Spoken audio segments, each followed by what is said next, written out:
दोस्तों, अगर आप स्टॉक मार्केट में ट्रेड करते हो तो लॉस का सबसे बड़ा कारण क्या होता है? जब हमारा लॉस होता है स्टॉक मार्केट में, अब चाहे आप स्टॉक्स में कर रहे हो, चाहे आप ऑप्शन में ट्रेड कर रहे हो और चाहे आप करेंसी में ट्रेड कर रहे हो, सेगमेंट कोई भी हो सकता है आपका, तो उसमें अगर आपका लॉस होता है तो उसके सबसे बड़े कारण क्या होता है? सबसे बड़ा कारण होता है दोस्तों कि जब आप सुबह मार्केट में बैठते हो तो आपका जो फर्स्ट ट्रेड होता है वो जल्दीबाजी में होता है। मार्केट दिखाता है कि मैं नीचे आने वाला हूँ, लेकिन वो नीचे आता नहीं है, क्योंकि सुबह में क्या है, मैंने पिछली वीडियो में बताया था आपको कि पिछले दिन की पोजीशन जो है, कोई इनको सेल करेगा और कोई वहां पे बाइंग करेगा, तो उसका प्रॉफिट भी बुकिंग करेगा अगले दिन, और इसीलिए ज़्यादा वॉलेटिलिटी दिखाई देती है अगले दिन मार्केट में। तो उसी में कहीं ना कहीं जल्दबाजी में जो ट्रैप हो जाते हैं, तो मल्टीपल ट्रेड होने का कारण यही है कि आप एक ट्रेड लेते हो उसमें लॉस होता है, दूसरा ट्रेड लेते हो उसमें लॉस होता है, फिर आप प्रॉफिट तो भूल जाते हो, लेकिन जो आपका लॉस है उसको रिकवर करने के लिए आप मल्टीपल ट्रेड लेते हो, जिससे कि आपकी ब्रोकरेज ज़्यादा हो जाती है, एसटीटी चार्ज ज़्यादा हो जाते हैं, आपके अदर चार्ज ज़्यादा हो जाते हैं। सो अगर आपने प्रॉफिट बुक कर भी लिया, यानी कि आपने उसको रिकवर कर भी लिया, कहीं ना कहीं फिर भी आप लॉस में रहेंगे, क्योंकि आपने ब्रोकरेज दे दिया, आपने एसटीटी चार्ज दे दिया, आपने अदर चार्ज दे दिया, तो कहीं ना कहीं आप लॉस में ही अपने आप को काउंट कर लेना।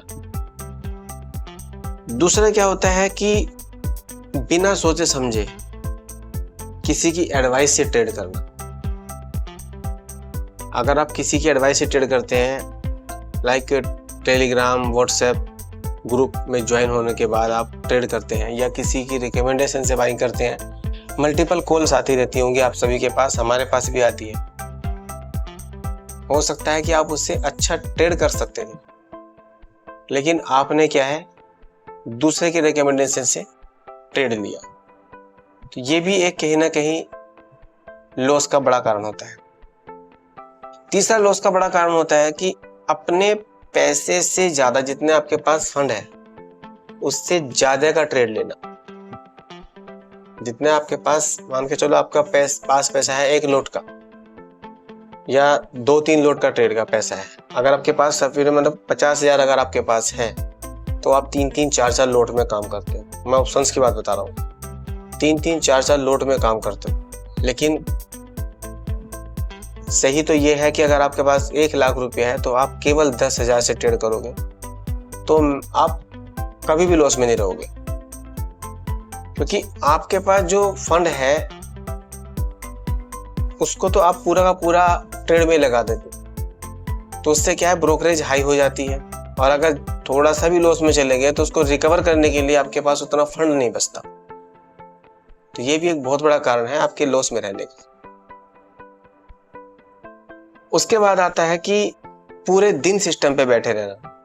आपका लॉस हो गया, 1 ट्रेड हो गया, 2 ट्रेड हो गया, जो मैंने पिछली वीडियो में बताया, 3 ट्रेड हो गया, आपको मल्टीपल 3 ट्रेड हो गए लॉस में, तो उसके बाद मार्केट साइडवेज रहने वाला है 11 बजे के बाद। उसके बाद मार्केट में कोई मूवमेंट नहीं मिलने वाली है।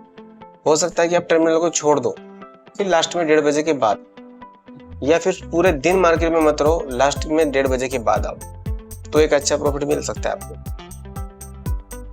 तो ये कुछ कारण हैं जो